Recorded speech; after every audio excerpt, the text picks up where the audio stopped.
Viltrox have been making great budget autofocus lenses for a while now, and today I've got another great option for you, the Viltrox Autofocus 50mm f2 for Sony E-mount. This lens is an autofocus prime lens with a focal length of 50mm.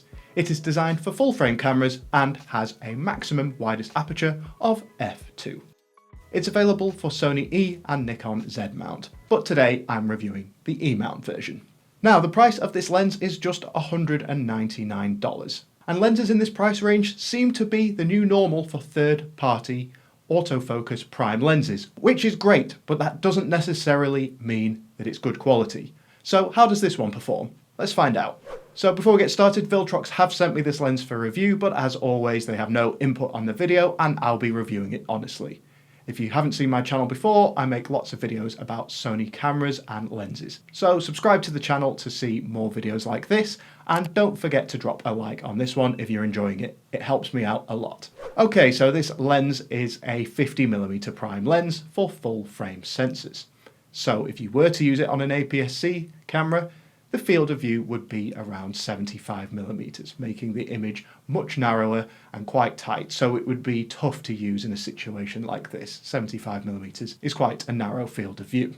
So overall, this makes this lens suitable for subject photography such as portraits. It's a really good lens actually for getting professional looking out of focus backgrounds, which make portraits look great.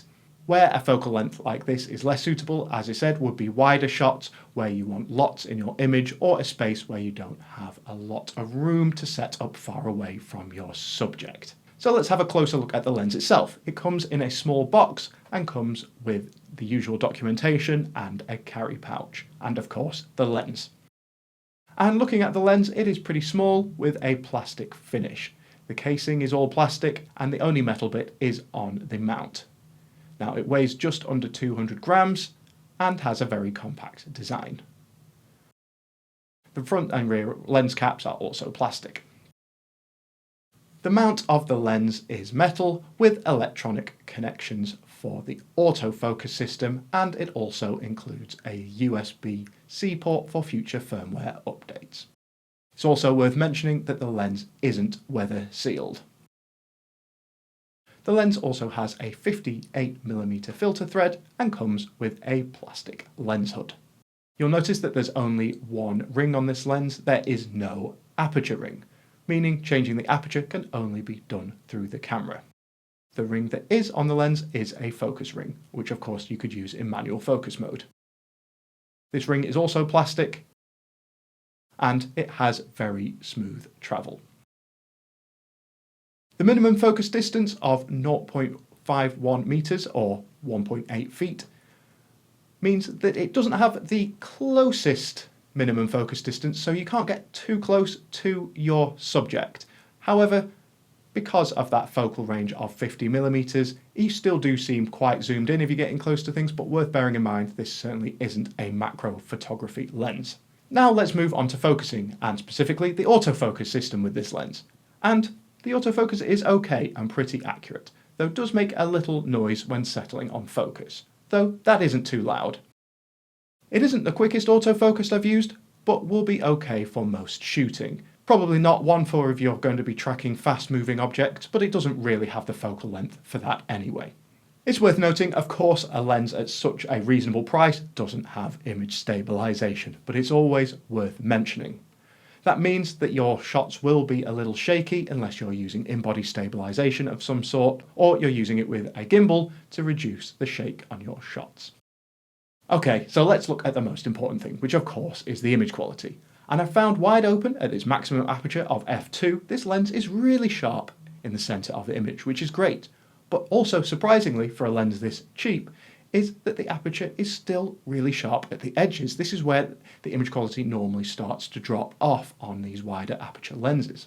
And what's also good to see is if you stop the lens down to f4, it gets even sharper at the edges. So a really great performer so far for photography. At its widest aperture, there is noticeable vignetting around the edges of the shots, which is the darkening of the images around the edges. However, if you do stop the lens down to f4, it lightens this up considerably. Using this lens at f2 has very smooth out of focus backgrounds, which is great for portraits. Paired with its razor sharp image quality, it would really make an excellent portrait lens. The low light performance, as you would expect on an f2 lens, is good, meaning you can use it low light and indoors with less grain than you would with a lens with a narrower aperture. Another strong point is that I've barely noticed any chromatic aberration, which can reveal itself in the form of kind of purpley colours at the edges of details. You really notice this when you really zoom in. And thankfully with this lens there's barely any of this. So you might wonder, why get this lens with an aperture of f2 when there are brighter lenses on the market with apertures, say, of f1.4? Surely you want more light.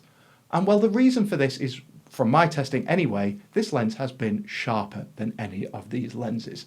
So definitely a worthy trade-off in my opinion if you value sharpness the highest. So what do I think of this lens overall? Well, the Viltrox 50mm f2 is a great lens for its low price of $199, with very sharp images, making it a superb choice for budget portrait photography. Autofocus system is absolutely fine and it provides good low light performance, if not perfect, and has really nice smooth looking background blur. As it's just $200, this is the best budget full frame lens I've tested at this focal length so far.